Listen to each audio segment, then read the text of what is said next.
کبھی کبھی اکثریت بھی انسان کو گمراہ کر دیتی ہے۔ سورۃ انعام کی آیات 116 سے 123 ہمیں یہ سبق دیتی ہے کہ حق ہمیشہ تعداد سے نہیں بلکہ سچائی سے پہچانا جاتا ہے۔ آئیے ان آیات کا ترجمہ سنتے ہیں۔ بسم اللہ الرحمن الرحیم۔ وَإِن تُطِعْ أَكْثَرَ مَنْ فِي الْأَرْضِ يُضِلُّوكَ عَنْ سَبِيلِ اللَّهِ إِن يَتَّبِعُونَ إِلَّا الظَّنَّ وَإِنْ هُمْ إِلَّا يَخْرُصُونَ۔ اور دنیا میں زیادہ لوگ ایسے ہیں کہ اگر آپ ان کا کہنا ماننے لگے تو وہ آپ کو اللہ کی راہ سے بے راہ کر دیں۔ وہ محض بے اصل خیالات پر چلتے ہیں اور بالکل قیاسی باتیں کرتے ہیں۔ باطل نظریات کے علمدار کود نور یقین سے محروم ہے۔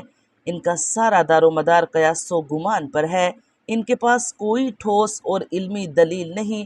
اگر تم ان کے بہکانے سے بہک گئے اور قرآن کے ان یقینی دلائل کو نظر انداز کر دیا تو تم گمراہ ہو جاؤ گے۔ ان ربک هو اعلم من یضل عن سبیلہ وہو اعلم بالمہتدین۔ بالیقین آپ کا رب ان کو خوب جانتا ہے اور جو اس کی راہ سے بے راہ ہو جاتا ہے، اور وہ ان کو بھی خوب جانتا ہے جو اس کی راہ پر چلتے ہیں۔ فَكُلُوا مِمَّا ذُكِرَ اسْمُ اللَّهِ عَلَيْهِ إِن كُنتُم بِآيَاتِهِ مُؤْمِنِينَ۔ سو جس جانور پر اللہ تعالیٰ کا نام لیا جائے اس میں سے کھاؤ اگر تم اس کے احکام پر ایمان رکھتے ہو، یعنی وہ حلال جانور جسے ذبح یا شکار کرتے وقت اللہ کا نام لیا جائے اسے کھاؤ اگر تم اس کی آیات پر ایمان رکھتے ہو، یعنی صرف ایسا ذبیحہ کھانا ایمان کا تقاضا ہے۔ وَمَا لَكُمْ أَلَّا تَأْكُلُوا مِمَّا ذُكِرَ اسْمُ اللَّهِ عَلَيْهِ وَقَدْ فَصَّلَ لَكُم مَّا حَرَّمَ عَلَيْكُمْ إِلَّا مَا اضْطُرِرْتُمْ إِلَيْهِ وَإِنَّ كَثِيرًا لَّيُضِلُّونَ بِأَهْوَائِهِمْ بِغَيْرِ عِلْمٍ إِنَّ رَبَّكَ هُوَ أَعْلَمُ بِالْمُعْتَدِينَ۔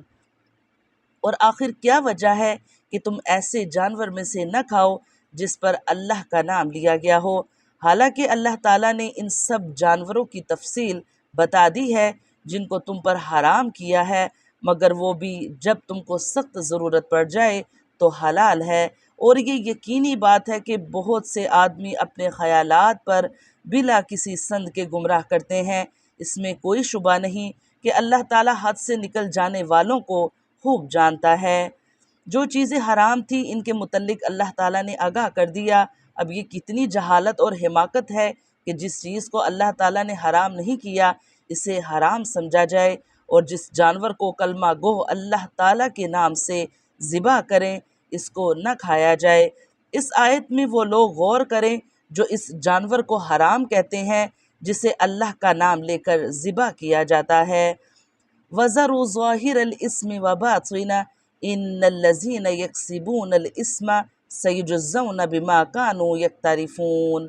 اور تم ظاہری گناہ کو بھی چھوڑ دو اور باطنی گناہ کو بھی چھوڑ دو، بلا شبہ جو لوگ گناہ کر رہے ہیں ان کو ان کے کیے کی عنقریب سزا ملے گی۔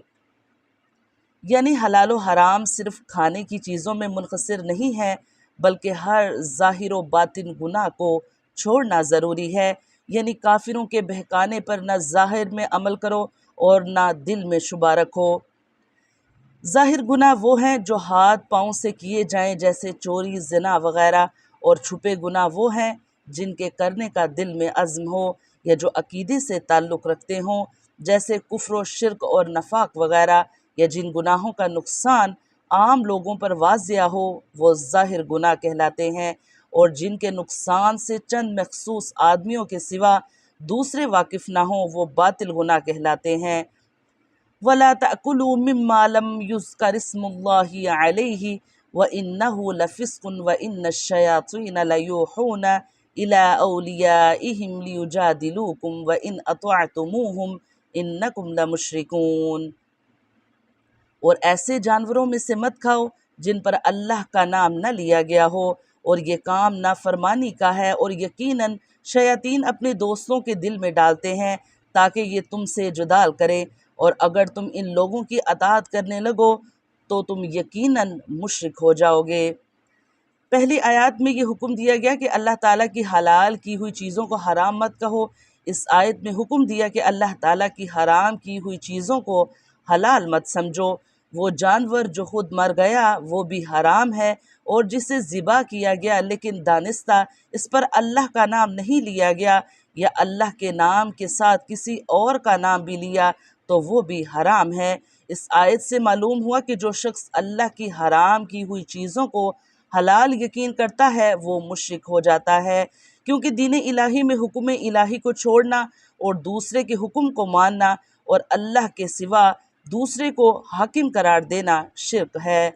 أَوَمَنْ كَانَ مَيْتًا فَأَحْيَيْنَاهُ وَجَعَلْنَا لَهُ نُورًا يَمْشِي بِهِ فِي النَّاسِ كَمَنْ مَثَلُهُ فِي الظُّلُمَاتِ لَيْسَ بِخَارِجٍ مِنْهَا كَذَلِكَ زُيِّنَ لِلْكَافِرِينَ مَا كَانُوا يَعْمَلُونَ۔ ایسا شخص جو پہلے مردہ تھا، پھر ہم نے اس کو زندہ کر دیا اور ہم نے اس کو ایک ایسا نور دے دیا کہ وہ اس کو لیے ہوئے آدمیوں میں چلتا پھرتا ہے۔ کہ ایسا شخص اس شخص کی طرح ہو سکتا ہے جو تاریکیوں سے نکل ہی نہیں پاتا۔ اس طرح کافروں کو ان کے اعمال خوشنما معلوم ہوا کرتے ہیں۔ یہاں روشنی سے مراد اسلام کی روشنی ہے اور لوگوں کے درمیان چلتا پھرتا ہو فرما کر اشارہ کیا کہ اسلام کا تقاضا یہ نہیں کہ انسان مذہبی عبادات کو لے کر دنیا سے ایک طرف ہو کر بیٹھ جائے اور لوگوں سے میل جول چھوڑ دے، بلکہ اسلام کا تقاضا یہ ہے کہ وہ عام انسانوں کے درمیان رہے، ان سے ضروری معاملات کرے، ان کے حقوق ادا کرے، لیکن جہاں بھی جائے اسلام کی روشنی ساتھ لے جائے، یعنی یہ سارے معاملات اسلامی احکام کے تحت انجام دے۔ وَكَذَلِكَ جَعَلْنَا فِي كُلِّ قَرْيَةٍ أَكَابِرَ مُجْرِمِيهَا لِيَمْكُرُوا فِيهَا وَمَا يَمْكُرُونَ إِلَّا بِأَنفُسِهِمْ وَمَا يَشْعُرُونَ۔ اور اسی طرح ہم نے ہر بستی میں وہاں کے رئیسوں ہی کو جرائم کا مرتکب بنایا تاکہ وہ لوگ وہاں فریب کریں، اور وہ لوگ اپنے ہی ساتھ فریب کر رہے ہیں اور ان کو ذرا خبر نہیں۔ یہ مسلمانوں کو تسلی دی جا رہی ہے کہ کافر لوگ ان کے خلاف جو سازشیں کر رہے ہیں ان سے گھبرائیے مت۔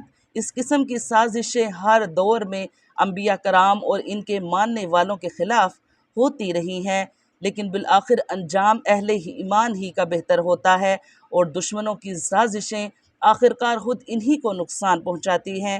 تبھی تو اسی دنیا میں ان کا یہ نقصان ظاہر ہو جاتا ہے، اور کبھی دنیا میں ظاہر نہیں ہوتا، لیکن آخرت میں ان کو پتہ چل جائے گا کہ انہوں نے خود اپنے حق میں کانٹے بوئے تھے۔ اللہ تعالی ہمیں حق کو پہچاننے، اس پر عمل کرنے اور اس گمراہی سے بچنے کی توفیق عطا فرمائے۔ اگر آپ چاہتے ہیں کہ قرآن پاک کا یہ نور دوسروں تک بھی پہنچے تو اس ویڈیو کو شیئر کریے، لائک کریے اور ہمارا چینل سبسکرائب کریں۔ اللہ تعالیٰ کے کلام کی یہ روشنی ہمیں نبی اکرم صلی اللہ علیہ وآلہ وسلم کے اسوہ حسنہ کی طرف لے جاتی ہے۔ دعا ہے کہ ہم سب قرآن اور سنت کے سچے پیروکار بن سکیں۔ وآخر دعوانا ان الحمد للہ رب العالمین۔ السلام علیکم۔